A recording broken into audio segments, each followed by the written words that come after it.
হরে কৃষ্ণ। আমি সঞ্জয় কুমার রায় আবার শ্রীমদ্ ভগবদ গীতা শিক্ষা ক্লাস শুরু করছি। আমাদের আজকের ক্লাস হচ্ছে শ্রীমদ্ ভগবদ গীতার প্রথম অধ্যায় বিষাদ যোগ শ্লোক 14 এবং 15।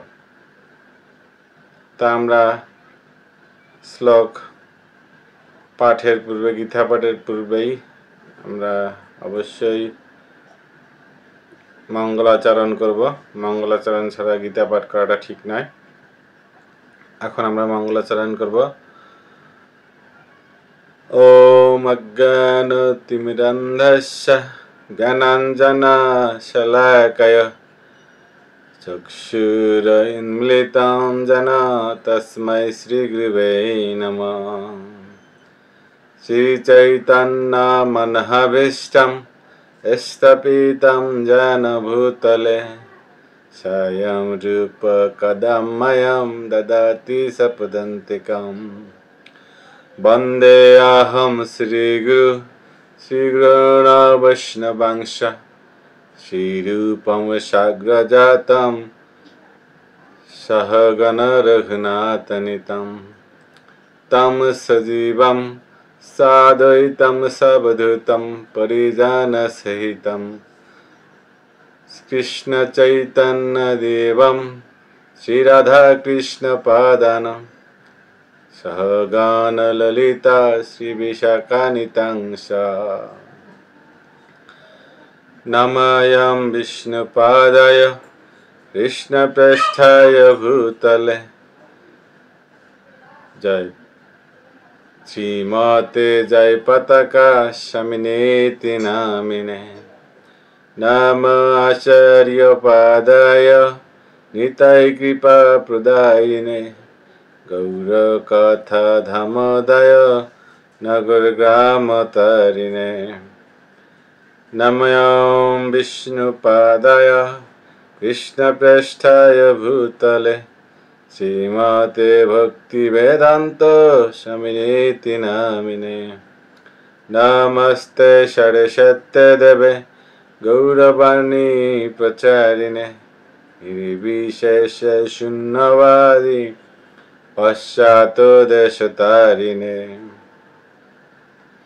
वाञ्छाकल्पतरुभ्यश्च कृपा सिन्धुभ्येव च पतितानां पावनेभ्यो वैष्णवेभ्यो नमो नमः।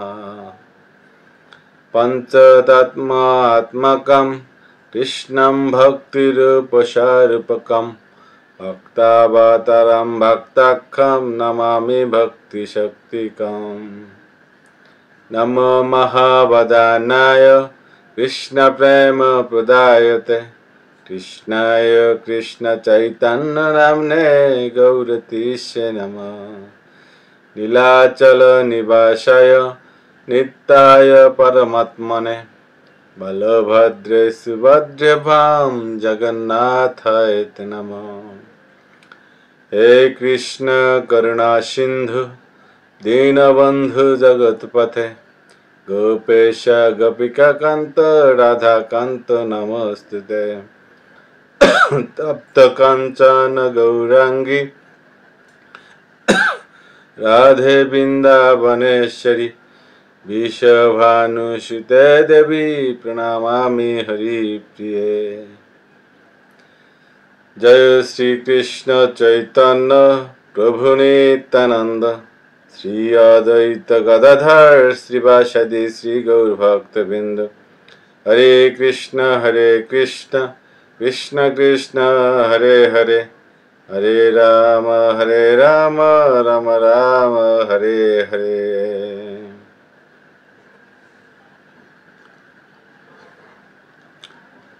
এখন জয় রাধা মাধব কীর্তন, তারপরে এক হরিনাম সংকীর্তন করে আমরা গীতা পাঠ শুরু করব। জয় রাধা মাধব কুঞ্জ বিহারী গোপী জন বল্লভ গিরিবরধারী যশোদানন্দন ব্রজ জনরঞ্জন যমুনা তীরবনচারী জয় রাধা মাধব কুঞ্জ বিহারী। হরে কৃষ্ণ কৃষ্ণ কৃষ্ণ হরে হরে, হরে রাম রাম রাম হরে হরে, হরে কৃষ্ণ কৃষ্ণ কৃষ্ণ হরে হরে, হরে রাম রাম রাম হরে হরে, হরে কৃষ্ণ কৃষ্ণ কৃষ্ণ হরে হরে, হরে রাম রাম রাম হরে হরে, হরে কৃষ্ণ কৃষ্ণ কৃষ্ণ হরে হরে, হরে রাম রাম রাম হরে হরে। ওম নমো ভগবতে বাসুদেবায়, ওম নমো ভগবতে বাসুদেবায়, ওম নমো ভগবতে বাসুদেবায়। শ্রীমদ্ ভগবদ গীতা প্রথম অধ্যায় বিষাদয়োগ শ্লোক 14।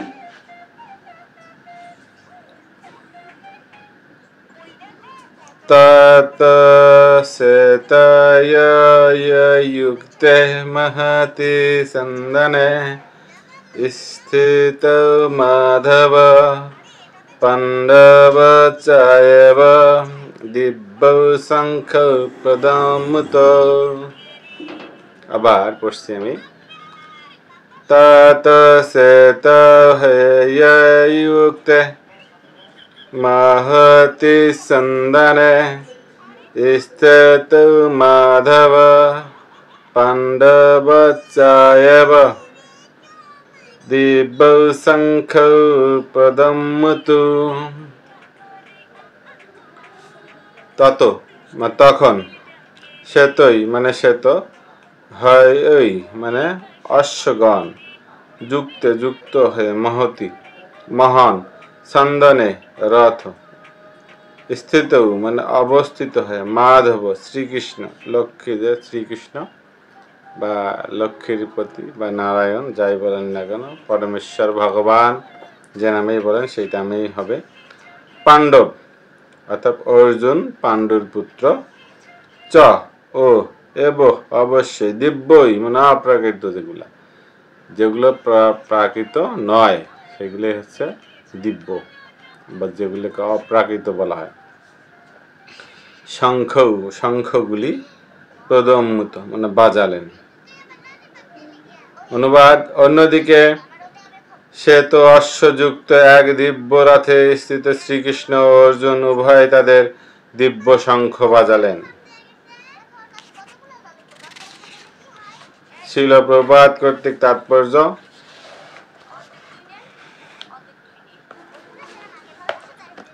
জয় শ্রীল প্রভুপাদ কি জয়। তাৎপর্য, ভীষ্মদেবের শঙ্খের সঙ্গে বৈসাদৃশ্য দেখে শ্রীকৃষ্ণ ও অর্জুনের শঙ্খকে দিব্য বলে অভিহিত করা হয়েছে।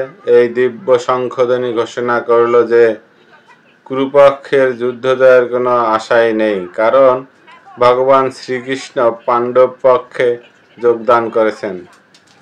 জয়ন্তু পাণ্ডুপুত্রাণাম এষাং পক্ষে জনার্দন। পাণ্ডবদের জয় অবধারিত, কারণ জনার্দন শ্রীকৃষ্ণ তাদের পক্ষে যোগ দিয়েছেন। ভগবান যে পক্ষে যোগ দেন সে পক্ষ অবশ্যই অবধারিত জয় লাভ করেন।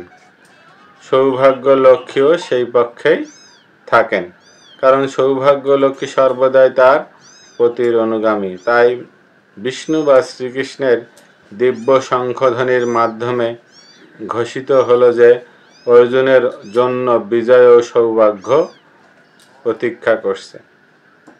তাছাড়া যে রথে চড়ে দুই বন্ধু শ্রীকৃষ্ণ ও অর্জুন কুরুক্ষেত্রের যুদ্ধে অবতীর্ণ হয়েছেন তা অগ্নিদেব অর্জুনকে দান করেছিলেন, এবং সেই দিব্য রথ ছিল সমগ্র ত্রিভুবনে সর্বত্রই অপরাজেয়। অর্থাৎ এখান থেকে বোঝা যায় যে যখন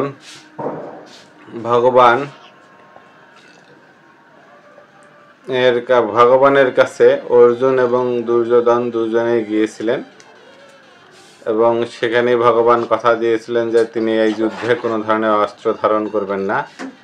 তারপরেও অর্জুন ভগবানকেই চেয়েছিলেন এবং দুর্যোধন তার সৈন্যদের চেয়েছিল। কত বোকা হলে কেউ ভগবানকে না চেয়ে তার সৈন্যদের চাওয়া যায়, দুর্যোধন তেমনই এক বোকা ছিল। আর এখানে অর্জুন অবশ্যই তার বুদ্ধিমত্তার পরিচয় দিয়েছে, এবং ভগবান পরে অর্জুনের পক্ষ নেয় এবং ভগবানের সৈন্যরা দুর্যোধনের পক্ষ নেয়, মানে ভগবান নিজেই ওখানে দুর্যোধনের পক্ষ নিতে বলে। তা এটাই স্বাভাবিক যে ভগবান অস্ত্র ধরুক আর না ধরুক, যেভাবেই থাক না কেন সঙ্গে থাকলে তার বিজয় নিশ্চিত। বিজয় কেউ ছিনিয়ে নিতে পারবে না। তা দুর্যোধন তেমনই এক বোকা ছিলেন, অর্জুন সেক্ষেত্রে বুদ্ধিমত্তার পরিচয় দিয়ে ভগবানকেই পেয়েছিলেন। শ্লোক 15। পঞ্চয়ন ঋষিকেশ দেবদত্তম ধনঞ্জয়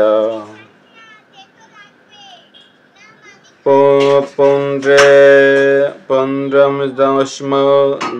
দদস্ম মহাশঙ্খম ভীমকর্মা বৃকোদর। শ্লোকটি আবারও পড়ছি। পঞ্চজন্ম ঋষিকেশ দেবদত্তম ধনঞ্জয় পুণ্ড্র ওম শঙ্খ দধমৌ মহাশঙ্খম ভীমকর্মা বৃকোদর। অর্থাৎ পাঞ্চজন নামক শঙ্খ ঋষিকেশ, মানে ঋষিকেশ শ্রীকৃষ্ণ, যিনি তার ভক্তদের ইন্দ্রিয়ের পরিচালক, তাকে বলা হয় ঋষিকেশ। দেবদত্ত নামক শঙ্খ। ধনঞ্জয় অর্জুন, যিনি ধন সম্পদ জয় করেছেন।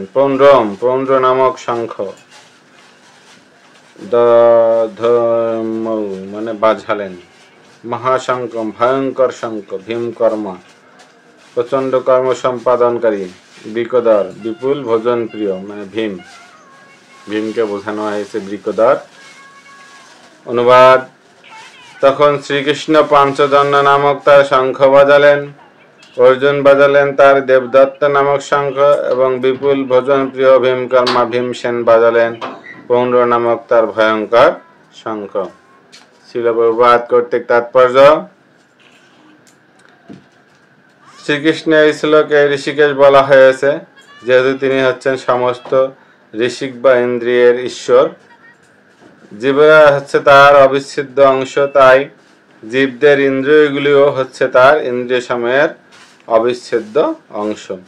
নির্বিশেষবাদীরা জীবের ইন্দ্রিয় সমূহের মূল উৎস কোথায় তার হদিস খুঁজে পায় না, তাই তারা সমস্ত জীবের ইন্দ্রিয়বিহীন ও নির্বিশেষ বলে বর্ণনা করতে তৎপর। সমস্ত জীবের অন্তরে অবস্থান করে ভগবান তাদের ইন্দ্রিয়গুলিকে পরিচালিত করেন, তবে এটি নির্ভর করে আত্মসমর্পণের মাত্রার উপর, এবং শুদ্ধ ভক্তের ক্ষেত্রে তার ইন্দ্রিয়গুলিকে ভগবান প্রত্যক্ষভাবে পরিচালনা করেন। এখানে কুরুক্ষেত্রের যুদ্ধক্ষেত্রে অর্জুনের দিব্য ইন্দ্রিয়গুলিকে ভগবান সরাসরিভাবে পরিচালিত করেছেন, তাই এখানে তাকে ঋষিকেশ নামে অভিহিত করা হয়েছে। ভগবানের বিভিন্ন কার্যকলাপ অনুসারে তার ভিন্ন ভিন্ন নাম আছে, যেমন মধু নামক দানবকে সংহার করার জন্য তার নাম মধুসূদন, গাভী ও ইন্দ্রিয়গুলোকে আনন্দ দান করেন বলে তার নাম গোবিন্দ, বসুদেবের পুত্র রূপে অবতীর্ণ হয়েছিলেন বলে তার নাম বাসুদেব, দেবকীর সন্তান রূপে অবতীর্ণ হয়েছিলেন বলে তার নাম দেবকীনন্দন, বৃন্দাবনে যশোদার সন্তান রূপে তিনি তার বাল্যলীলা প্রদর্শন করেন বলে তার নাম যশোদানন্দন, এবং সখা অর্জুনের রথের সারথি হয়েছিলেন বলে তার নাম পার্থ সারথি। সেই রকম কুরুক্ষেত্রের রণাঙ্গনে অর্জুনকে পরিচালনা করেছিলেন বলে তার নাম ঋষিকেশ। এখানে অর্জুনকে ধনঞ্জয় বলে অভিহিত করা হয়েছে, কারণ বিভিন্ন যাগযজ্ঞের অনুষ্ঠান করার জন্য তিনি যুধিষ্ঠিরকে ধন সংগ্রহ করতে সাহায্য করতেন। তেমনই ভীমকে এখানে বৃকোদর বলা হয়েছে, কারণ যেমন তিনি হিড়ম্ব আদি দানবকে বধ করার মতো দুঃসাধ্য কাজ সাধন করতে পারতেন, তেমনি তিনি প্রচুর পরিমাণে আহার করতে পারতেন। সুতরাং পাণ্ডব পক্ষে ভগবান শ্রীকৃষ্ণ সহ বিভিন্ন ব্যক্তিরা যখন তাদের বিশেষ ধরনের শঙ্খ বাজালেন, সেই দিব্য শঙ্খধ্বনি তাদের সৈন্যদের অন্তরে অনুপ্রেরণা সঞ্চার করল। পক্ষান্তরে কৌরব পক্ষে আমরা কোন রকম শুভ লক্ষণের ইঙ্গিত পাই না। সেই পক্ষে পরম নিয়ন্তা ভগবান নেই, সৌভাগ্যের অধিষ্ঠাত্রী লক্ষ্মী দেবী নেই। অতএব তাদের পক্ষে যে যুদ্ধ জয়ের কোনো আশাই ছিল না, তা পূর্বেই নির্ধারিত ছিল, এবং যুদ্ধের শুরুতেই শঙ্খধ্বনির মাধ্যমে সেই বার্তা ঘোষিত হলো।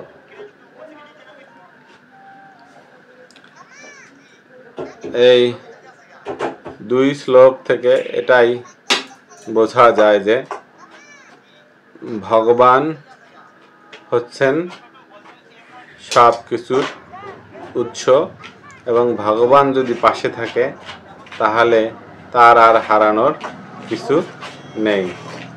যদি আমাদের বা আমার এই প্রচেষ্টা আপনাদের ভালো লাগে, গীতা শিক্ষা ক্লাসটি যদি ভালো লাগে, তাহলে আপনি ও আপনারা আমার এই ভিডিওটিতে একটি লাইক, কমেন্ট ও শেয়ার করবেন, এবং পেজটিতে ফলো দিবেন। হরে কৃষ্ণ। সবাই ভালো থাকবেন এবং সবাইকে সহধর্মীয় শ্রদ্ধা।